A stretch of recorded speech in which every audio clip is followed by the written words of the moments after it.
El clan Puccio.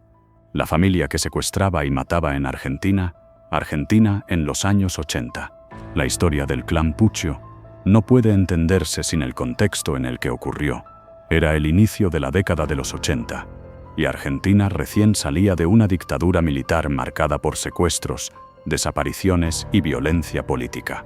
El regreso a la democracia en 1983 trajo esperanza, pero también incertidumbre económica y social. En ese clima de transición, una familia de clase alta de San Isidro, un barrio acomodado de Buenos Aires, comenzó a tejer su propia red de crímenes. El patriarca era Arquímedes Puccio, un hombre de semblante serio, educado como contador y con vínculos con sectores de poder. Había trabajado para organismos estatales durante la dictadura y conocía bien los mecanismos de secuestro que se usaban en esos años oscuros. Su esposa, Epifanía Calvo, se mantenía al margen en apariencia, dedicada al hogar, aunque las investigaciones siempre sospecharon que conocía más de lo que admitía. Los hijos eran Alejandro Puccio, estrella del rugby, joven carismático y querido en la comunidad; Daniel Maguila Puccio, involucrado en negocios turbios; otros hermanos y hermanas que participaron en distinta medida, aunque nunca todos fueron condenados. Desde fuera, la familia parecía un ejemplo de clase media alta tradicional. Casa amplia, educación privada, deportes de élite. Pero puertas adentro, se gestaba un plan criminal que cambiaría la historia del país. El clan vivía en una casona en la calle Martín y Omar, en San Isidro. Nadie sospechaba que en el sótano de esa vivienda serían encerradas las víctimas de secuestros planeados con precisión. La vida pública de los Puccio era la máscara perfecta. Arquímedes, un hombre serio y religioso; Alejandro, un deportista admirado; el resto de la familia, vecinos aparentemente ejemplares. Pero la realidad era otra. Entre 1982 y 1985, al menos 4 personas fueron secuestradas y asesinadas bajo las órdenes del patriarca.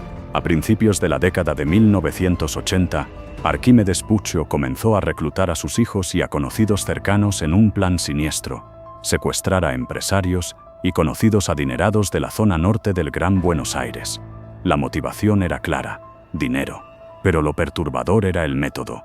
Las víctimas eran llevadas a la propia casa familiar, en pleno barrio residencial. La primera víctima confirmada fue Ricardo Manukyan, joven empresario textil de 23 años y amigo cercano de Alejandro Puccio. En julio de 1982, Ricardo fue secuestrado y encerrado en el sótano de la casa Puccio. Durante varios días lo mantuvieron cautivo, mientras negociaban un rescate con su familia. Aunque la familia pagó, Ricardo nunca recuperó la libertad. Fue asesinado de un disparo y su cuerpo apareció en un descampado. La frialdad con la que Arquímedes ordenó la ejecución marcó el inicio de la espiral criminal. El sótano de la casona de San Isidro estaba acondicionado como celda improvisada: paredes reforzadas para evitar ruidos, colchones viejos en el suelo, una cadena para inmovilizar a las víctimas. Allí, las personas secuestradas pasaban días en condiciones inhumanas, escuchando arriba la vida normal de la familia: risas, cenas, música, visitas de amigos. El contraste entre la normalidad en la superficie y el horror bajo tierra se convirtió en el símbolo del clan.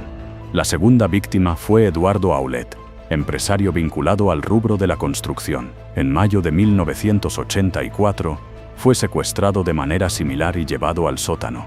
Su familia pagó el rescate, pero al igual que con Manukyan, Arquímedes ordenó que lo asesinaran. El patrón quedaba claro: el clan no solo buscaba dinero, sino que también eliminaba testigos sistemáticamente. En junio de 1984, intentaron secuestrar a Emilio Naum, empresario automotriz, pero el plan salió mal. Emilio se resistió y fue asesinado a tiros en la vía pública, lo que generó conmoción en Buenos Aires. A pesar de ese error, la policía no vinculó el crimen con los Puccio en ese momento. La fachada de familia respetable seguía intacta. En agosto de 1985, secuestraron a Nélida Bollini de Prado, empresaria y viuda de un importante abogado. Nélida estuvo cautiva en el sótano durante más de un mes. A diferencia de los casos anteriores, sobrevivió. Fue rescatada viva tras el operativo que finalmente desmanteló al clan. Su testimonio resultó clave para exponer el funcionamiento del grupo familiar y el papel central de Arquímedes. Las primeras sospechas Para 1985, los crímenes del clan Puccio comenzaban a generar sospechas. Los investigadores notaron patrones en los secuestros. Todas las víctimas pertenecían a círculos cercanos a la familia. En cada caso, las negociaciones de rescate parecían demasiado precisas, como si los secuestradores conocieran rutinas y debilidades de las familias. Los pagos se concretaban, pero las víctimas aparecían muertas. La desaparición de Nélida Bollini de Prado encendió las alarmas. Su familia tenía contactos influyentes y presionó fuertemente a las autoridades. El 8 de agosto de 1985, tras semanas de vigilancia, la policía bonaerense montó un operativo alrededor de la casa Puccio en San Isidro. Los agentes habían detectado movimientos extraños y testimonios de vecinos que escuchaban gritos ahogados provenientes del sótano. Ese día, irrumpieron en la casona y encontraron a Nélida Bollini de Prado viva encadenada en el sótano. El descubrimiento dejó atónitos incluso a los propios policías. La imagen era aterradora. Una mujer mayor, debilitada y aterrorizada, en un espacio reducido y oscuro, bajo la misma casa donde la familia vivía su vida cotidiana. Con el rescate de Nélida, la policía tuvo pruebas contundentes contra el clan. En los registros hallaron restos de cadenas, vendas y sogas usadas en los secuestros, documentos y notas con cálculos de rescates, armas de fuego utilizadas en ejecuciones, testimonios de vecinos que confirmaban haber visto movimientos extraños en horarios nocturnos. La noticia explotó en los medios. En cuestión de horas, el apellido Puccio pasó de ser símbolo de prestigio en San Isidro a convertirse en sinónimo de horror. El contraste era demasiado fuerte. Una familia respetable, con un hijo deportista admirado y un padre católico practicante, resultaba ser una organización criminal que secuestraba y asesinaba desde su propia casa.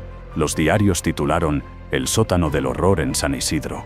El clan familiar que secuestraba y mataba. Caen los Puccio. La doble vida de una familia ejemplar. La sociedad argentina, aún marcada por las heridas de la dictadura, se indignó al ver cómo prácticas de secuestro y exterminio se repetían ahora en manos de civiles que solo buscaban dinero.